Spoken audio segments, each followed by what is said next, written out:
Assalamualaikum warahmatullahi wabarakatuh. Alhamdulillahirabbil alamin wa bihi nasta'in wa ala umuri dunya waddin. Assalatu wassalamu ala asyrofil anbiya'i wal mursalin sayyidina wa maulana Muhammadin wa ala alihi wa sahbihi ajmain. Rabbi israh li sadri wa yassir li amri wa hlul 'uqdatam min lisani yafqahu qawli, amma ba'du. Kepada seluruh pemirsa dimanapun panjenengan berada, wabil khusus kepada seluruh praktisi JRA Jawa Tengah dan seluruh Nusantara, semoga kita semua selalu dalam keadaan sehat dan selalu dalam lindungan Allah Subhanahu wa Ta'ala. Amin amin Allahumma amin. Kembali lagi dengan kami dari pengurus Jamiah Ruqyah Aswajah Nahdiyah Jawa Tengah, yaitu dalam program kegiatan kajian selama bulan Ramadan yang setiap sorenya selalu ada tema-tema baru yang ditayangkan di akun sosial media JRA Jateng. Jadi di sini saya akan menyampaikan dengan tema yaitu 2 kebahagiaan orang yang berpuasa. Sebenarnya kemarin sudah disampaikan oleh beliau dari Ketua PW JRA Jateng, Romo Kiai Muhammad Ainun Naim, berkaitan dengan 2 kebahagiaan tersebut. Yang pertama yaitu ketika berbuka puasa atau hari raya. Ini merupakan sebuah kebahagiaan atau kegembiraan yang kita dapatkan di dunia. Dan yang kedua yaitu ketika berjumpa dengan Allah Subhanahu wa Ta'ala. Ini merupakan kebahagiaan yang kita dapatkan di akhirat kelak. Pemirsa yang dirahmati Allah Subhanahu wa Ta'ala, perlu kita syukuri bahwa dapat menjumpai bulan Ramadan ini merupakan anugerah yang sangat-sangat agung, sangat-sangat luar biasa. Kenapa? Jadi bisa kita lihat ketika memasuki bulan Rajab, sering kita dengar di pengeras masjid maupun mushola panjenengan semua, dari mulai desa sampai perkotaan, itu ada sebuah lantunan doa kerinduan berjumpa dengan bulan Ramadan yang senantiasa bergema sampai akhir bulan Syaban. Jadi tentunya panjenengan semua sudah hafal dengan doa tersebut yang sering dilantunkan atau dibuat pujian di masjid-masjid atau mushola. Sebuah doa dari baginda Rasulullah Muhammad SAW.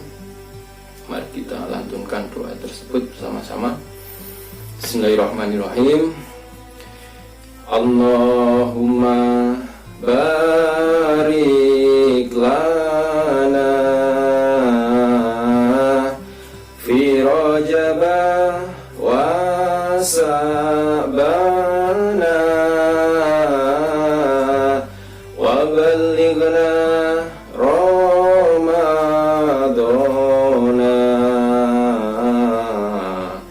waghfir lana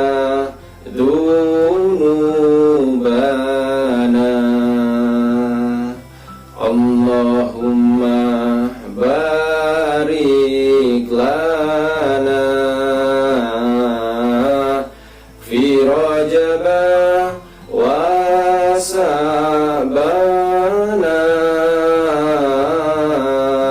wa ballighna Ramadana waghfir lana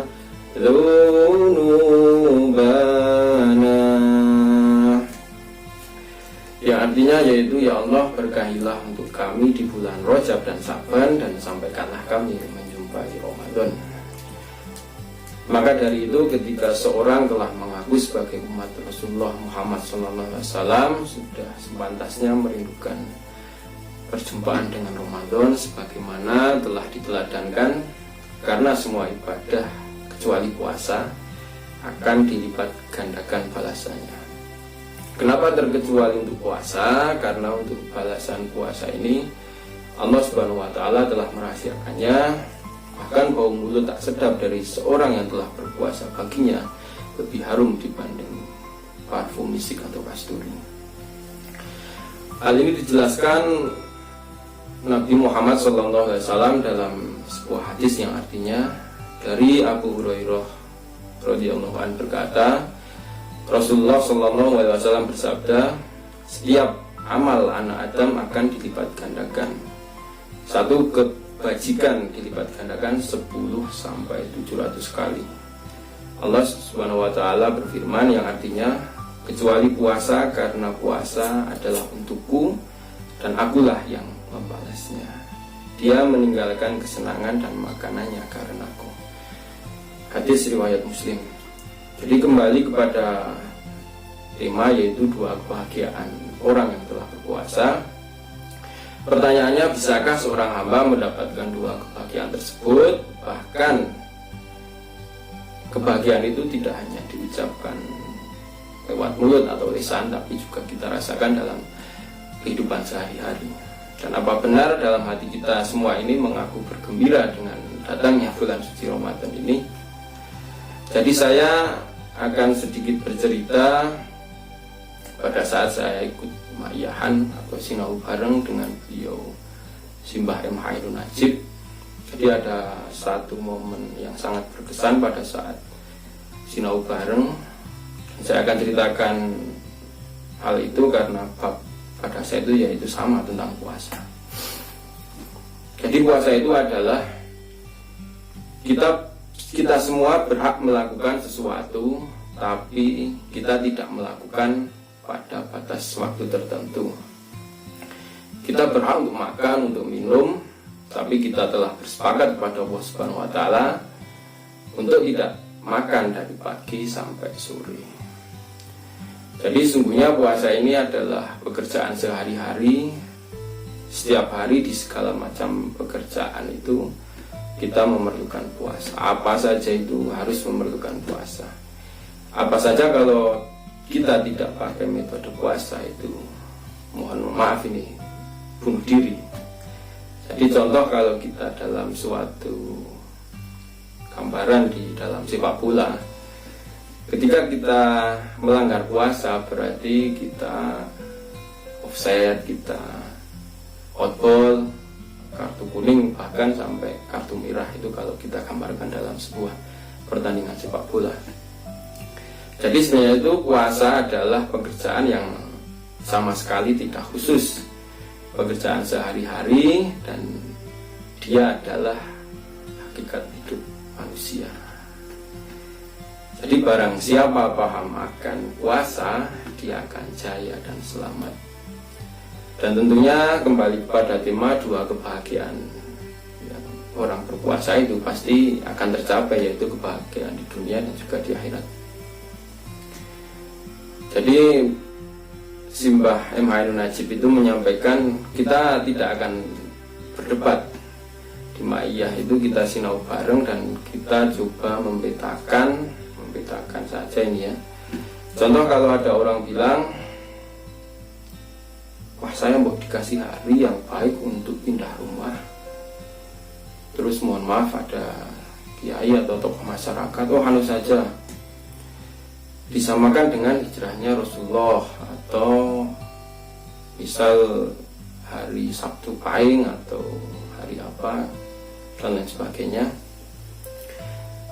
Selama saya ditanya oleh orang apa hari yang baik untuk pindah rumah, untuk wiwit, untuk akad nikah atau segala macam, saya bilang tidak berani menuduh hari Allah yang tidak baik.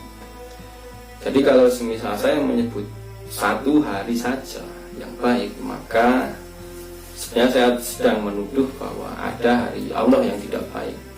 Dan saya tidak berani menuduh ada bagian dari sebuah waktu, contoh tadi hari yang diberikan Allah itu yang tidak baik. Jadi mohon maaf kalau saya menyebut bulan suci Ramadan, sebenarnya saya tadi di awal menyampaikan bulan suci Ramadan, mohon maaf. Jadi saya tidak berani menyebut bahwa yang tidak Ramadan itu tidak suci. Daripada kita berdebat mengenai Rajab, mengenai bulan Syaban atau yang lain itu tidak suci. Memangnya ada bulan yang tidak suci, mohon maaf nih. Misal bulan Maulid tidak suci, bulan Jumadil Awal atau bulan Syaban tadi tidak suci, dan hanya Ramadan yang suci. Jadi disampaikan pada saat sinau bareng itu, Daripada kita berdebat, mending kita cari persamaan yang substansial, bahwa yang suci tidak suci itu bukan waktu dan ruangnya, tapi yang suci dan tidak suci itu adalah pelakunya, manusianya ini. Begitu manusia meramadankan dirinya, maka dia memasuki sebuah kesucian. Jadi 1 tahun itu ada 1 bulan Ramadan, sudah pasti itu adalah masalah pendidikan, pelatihan, training dan sebagainya. Kalau dicontohkan dalam sekolahan, misal jam sekian ini harus masuk kelas, jam sekian harus istirahat, atau jam sekian nanti waktunya untuk pulang. Jadi ini adalah masalah pendidikan, pelatihan. Artinya kalau Ramadan itu bulan pelatihan, maka sesungguhnya puasa yang sejati itu harus diaplikasikan dalam kehidupan terus menerus, kapan saja, tanpa menunggu bulan Ramadan. Sebab kalau kita diingatkan, ya memang kita sudah terbukti, kita ini aksarohum la yakilun, aksarohum la yatafakkarun, aksarohum la yafqahun. Kebanyakan manusia menurut Allah memang, mohon maaf, malas berpikir, malas merenung, malas untuk menganalisis segala sesuatu, termasuk, mohon maaf, mentafakuri diri kita sendiri. Sehingga kalau diingatkan, ya mohon maaf lagi, ini seperti kentongan, tronong-dong-dong bangun, tronong-dong makan, tronong tidur. Jadi Allah menciptakan makhluk itu ya harus dicewer, harus diingatkan. Kalau diingatkan aja kadang suka tidak puasa, apalagi enggak. Jadi sekali lagi, Ramadan itu sebenarnya harus kita pahami sebagai jam-jam pelatihan, jam-jam training, jam-jam pendidikan. Nah, untuk praktek puasa yang sebenarnya adalah seluruh kehidupan kita di segala bidang, termasuk di dalam bulan Ramadan ini. Oleh karena itu sangat indah sekali ketika sejak kecil, sejak anak-anak itu kita tidak hanya dibiasakan untuk berpuasa, dalam artian itu puasa itu tidak hanya makan dan minum ketika siang hari, tapi juga kita sedikit dicicil mengenai pengertian puasa itu sedikit demi sedikit, sehingga anak-anak memahami bahwa puasa itu adalah sebuah prinsip hidup sehari-hari dari masa lalu sampai masa kini. Di kalangan umat Islam bahwa kalau Ramadan itu setan ini telah dibelenggu. Ya kita ini belajar itu kan berkembang ilmunya, berkembang. Sehingga bahasa yang berkembang itu ada sebuah retorika, ada uslub, kalau dalam bahasa Arab ada subsastra, ketika dalam bahasa Indonesia. Jadi pengertian bahasa ini bukan hanya grammar. Berarti setan itu telah dibelenggu. Itu pemaknaan substansialnya adalah bahwa pekerjaan puasa itu merupakan metodologi untuk membelenggu setan, sebuah metode. Terus siapa yang membelenggu setan ini? Ya kita ini kan khalifahnya Allah Subhanahu wa taala. Jadi kita sudah dikasih sebuah metode, ya kita yang harus mengerjakan, yang harus membelenggu setan itu. Nah, sekarang kita berdalam lagi mengenai pandangan setan ini. Mari kita berdalam, mari kita perluas, kita perpanjang lagi bahwa setan itu bukan sesuatu di luar diri kita, sebuah bentuk jasad fisik. Karena setan itu kan bisa juga frekuensi sel, virus, kuman, bisa juga koordinat dari suatu keadaan. Jadi setan itu satu potensialitas yang terus menerus harus kita selidiki, harus kita gali, yang membuat manusia yang sedemikian rupa ini kehilangan sebuah keseimbangan. Dan ini sangat luas. Ketidakseimbangan dan keseimbangan dalam diri manusia itu begitu luas. Sehingga puasa ini membuat kita memiliki cara untuk mencoba menghitung kembali faktor apa saja, frekuensi yang mana saja yang telah menciptakan sebuah ketidakseimbangan dalam hidup kita, dalam diri kita, sehingga di kemudian hari telah menghasilkan produknya adalah kejahatan, kemaksiatan, keburukan, dan lain sebagainya. Dan sering disampaikan bahwa ketika kita dengarkan dalam sebuah tausiah atau apa, bahwa kalau kita menjalankan puasa Ramadan, maka seluruh dosa-dosa kita sebelum berpuasa akan diampuni oleh Allah. Jadi pengampunan oleh Allah kepada kita di masa lalu, dosa-dosa sebelum kita berpuasa itu sebenarnya berbanding lurus dengan apa yang Allah menyebutnya sebagai kondisi, sebagai syarat atau syaratnya, yaitu imanan wa ihtisaban. Yang disampaikan oleh Simbah itu, jadi yang pertama, puasa itu kita lakukan dengan landasan iman. Jadi iman ini kita pahami secara intelektual, spiritual, secara hati, perasaan, atau apapun saja. Kemudian ihtisaban tadi kita pahami benar-benar dengan logika atau dengan kalkulasi.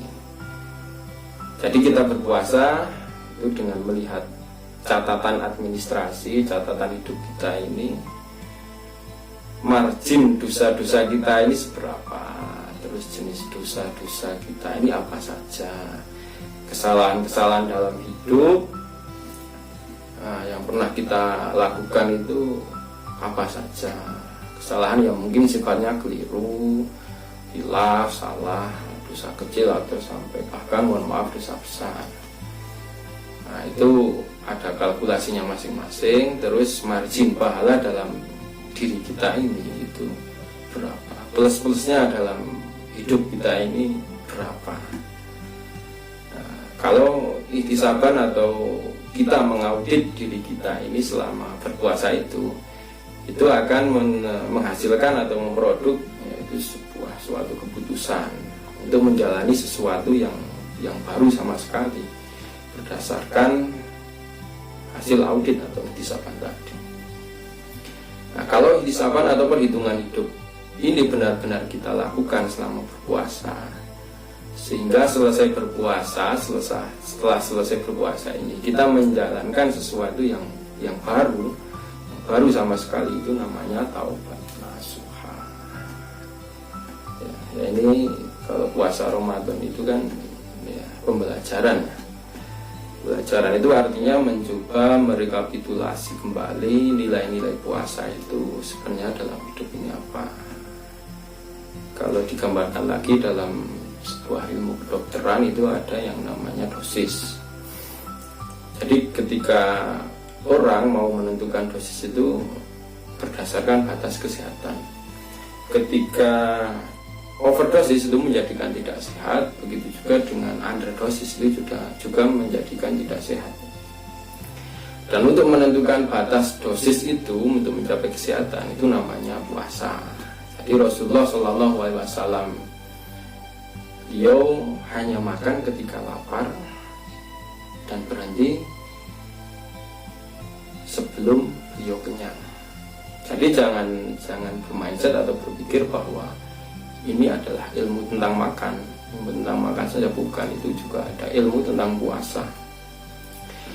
Jadi kalau kita berpikir bahwa ilmu tentang cahaya itu bukan hanya ilmu tentang cahaya, bahwa di dalamnya juga ada ilmu tentang kegelapan. Karena tidak mungkin seseorang itu memahami sebuah cahaya tanpa memahami kegelapan ataupun sebaliknya. Jadi Rasulullah SAW hanya makan ketika lapar, itu beliau mempuasakan ilmunya mengenai kesehatan, sehingga beliau menahan diri untuk tidak makan kalau tidak benar-benar pada detik yang pas. Ketika beliau membutuhkan makan secara medis dan begitu frekuensi atau jumlah makanan mulai punya potensi yang tidak positif terhadap badan, maka Rasulullah SAW mempuasainya lagi dengan berhenti sebelum kenyang. Nah, ini ilmu puasa, bukan hanya mohon maaf ilmu makan yang disampaikan oleh beliau. Kalau diibaratkan lagi pada lomba maraton, lari maraton ya. Jadi kalau takaran kita, kuda-kuda batin kita ini hanya sampai sebuah garis finish, maka kita akan berpesta pora, akan terlalu hura-hura atau sangat bergembira ketika saat mencapai garis finish tersebut. Tapi kalau sejak awal itu kuda-kuda batin kita mohon energi pada Allah, kita juga menggali energi dalam diri kita untuk 1 kilometer sesudah garis finish. Nah, ini maka ketika kita bertemu dengan garis finish, itu kita tidak kaget, kita tidak berfoya-foya, tidak hura-hura, tidak loncat-loncat. Dan sebenarnya kita terlihat atau memang nyata ini lebih matang dari seorang menang atau seorang juara yang notabene tadi hanya berpegang atau bertarget pada garis finish. Nah, mari kita coba simulasikan dalam konteks kehidupan bahwa puasa itu tidak hanya urusan mulut, menahan makan dan minum, tapi juga ada urusan mata, telinga, dan bagian dalam tubuh kita yang lain. Jadi kita dengan Ramadan yang terus menerus setiap tahun satu kali ini, itu sebenarnya adalah sebuah kursus kilat selama 1 bulan untuk meningkatkan kemampuan kita mengukur seberapa banyak sih kita harus mendengar dan seberapa banyak kita sebaiknya harus bicara. Ada berapa persen mata kita ini diatur dengan prinsip puasa bahwa semua hal tidak boleh kita lihat, bahwa semua hal itu tepat untuk kita.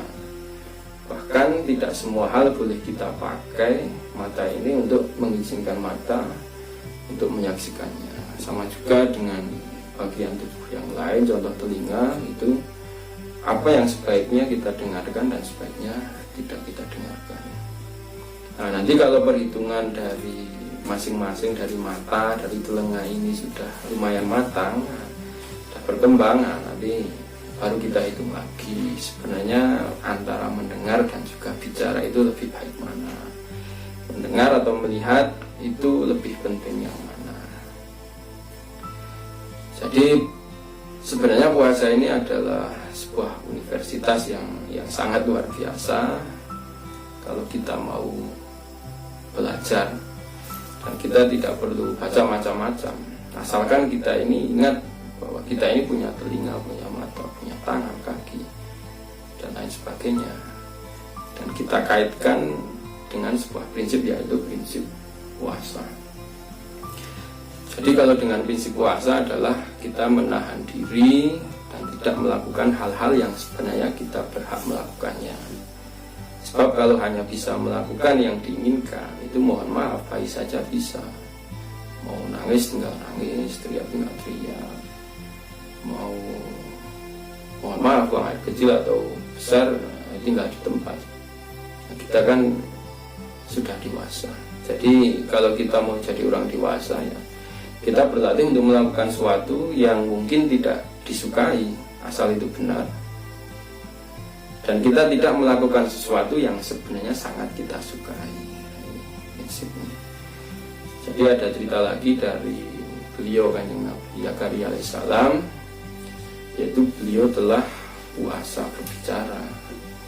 Di puasa bicaranya beliau Kanjeng Nabi Zakaria itu pasti ada suatu goal, ada target untuk terhadap dimensi-dimensi yang berbeda. Karena orang yang berpuasa berbicara ini itu sebenarnya dia telah melakukan suatu perombakan yang sangat luar biasa di dalam hati dan juga pikirannya, sehingga beliau terlatih untuk tidak mengeluarkan satu kata pun sebelum memang benar-benar matang dalam perhitungan bahwa saat satu kata itu memang pantas diucapkan pada saat momen-momen yang pas, pada responden atau orang-orang yang tepat. Jadi puasa ini adalah sebuah peluang yang sangat luar biasa, di mana seorang individu ini memiliki peluang untuk mendapatkan cintanya Allah Subhanahu wa taala.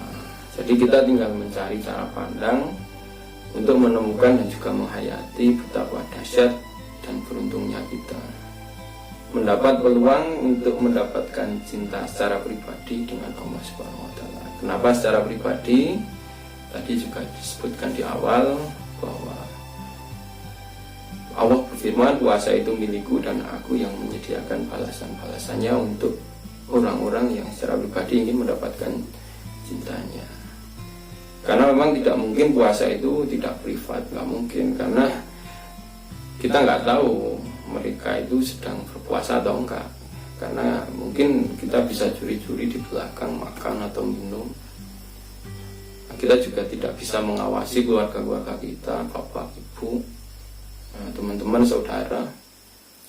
Kita juga bisa berbuka puasa bersama-sama orang-orang yang kita tidak bisa cek bahwa dia sebenarnya puasa atau enggak. Oleh karena itu, ini adalah benar-benar sebuah ruang di mana kita ini berhadapan secara pribadi dengan Allah Subhanahu wa taala, dan tinggal kita ini punya ilmu enggak untuk memanfaatkan itu semua.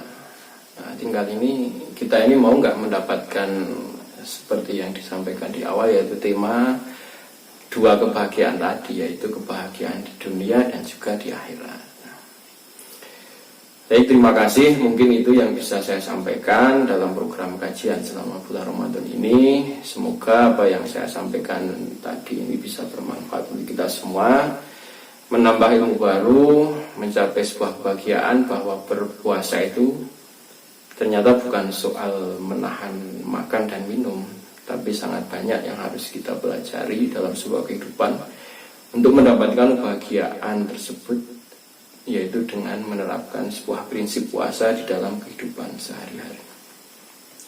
Akhirul kalam wa wa'ul muwafiq ila aqwamit thoriq. Wassalamualaikum warahmatullahi wabarakatuh.